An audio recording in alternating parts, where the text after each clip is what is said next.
If you had an extra $100,000 sitting in your bank account right now, would you buy farmland or invest it in the stock market? One could double your money over time, the other could save your farm. But here's the problem. Most farmers don't actually know which one makes more financial sense. And choosing wrong? That could cost you hundreds of thousands of dollars over your lifetime. In this video, we're breaking down stocks versus land, with real numbers, real scenarios, and the exact lessons farmers need to make smarter financial decisions. But first, hello. My name is Acre Ledger, the YouTube channel dedicated to educating and inspiring the next generation of farmers, or anyone looking to get into farming. No matter how large or small, make sure to like and subscribe to stay connected in the worlds of farming and finance. This video is broken down into 6 easy to understand sections to differentiate between the two options. Let's get into it. Section 1. The core difference. Before we talk numbers, you need to understand one key idea: stocks are liquid. Land is strategic. Stocks can be bought and sold instantly. You can turn them into cash in a day.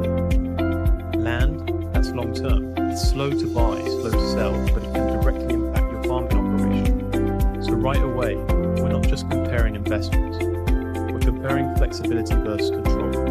The better investment depends on what problem you're trying to solve. Section 2. Investing in stocks. Let's start with stocks. Historically, the stock market has returned about 7 to 10% annually over the long term. Let's run a simple example. Initial investment, $100,000. Annual return, 8%, time 20 years. After 20 years, that turns into roughly $466,000. No labor, no maintenance, no property taxes. Now compare that to yearly income. 8% return equals $8,000 per year, on average. And that money is completely passive. But here's the catch. Stocks are volatile. One year you might gain 15%. The next year you could lose 20%. If a farmer invests $100,000 and the market drops 25%, that's a $25,000 loss on paper. Now imagine that happening right when you need cash for seed or fertilizer. Stocks grow wealth, but they don't always protect cash flow when you need it most. Section 3. Investing in farmland, right? Now let's talk about land. Farmland typically appreciates at about 3% to 6% annually, depending on location. Let's use a real example. Purchase price, $100,000 worth of land.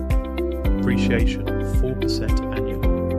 After 20 years, about $219,000. At first glance, that's much lower than stocks, but farmland has something stocks don't. Income plus operational value. Let's break that down. Cash rent, $200 per acre. If that $100,000 buys approximately 50 acres. Annual rental income, $10,000. Over 20 years of rental income total, $200,000. Plus land value, $219,000. Total value, $419,000. Now we're getting much closer to stocks. But here's where it gets interesting. If you farm that land yourself instead of renting it out, the value isn't just rent, it's production capacity. That land might allow you to expand your operation, increase yields, spread equipment costs over more acres, which can generate even more long-term profit. Land doesn't just grow in value, it multiplies your ability to earn. Section 4. The hidden costs. Now let's talk about what most people ignore. Costs. Stocks. Brokerage fees, minimal or zero. Taxes on gains, 15 to 20% typically.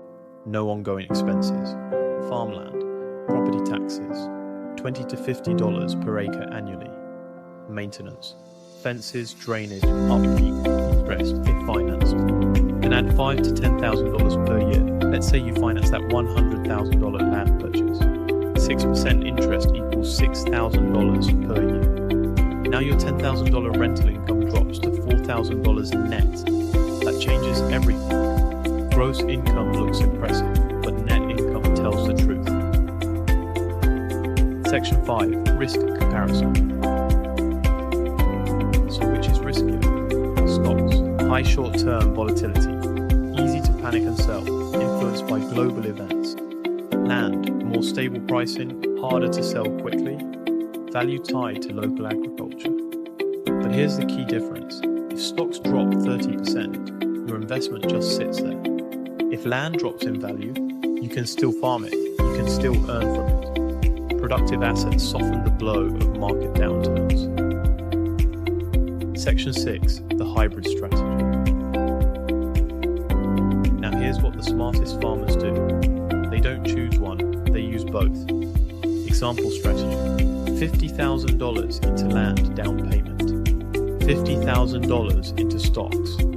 This gives you stability and growth from land, liquidity and compounding from stocks.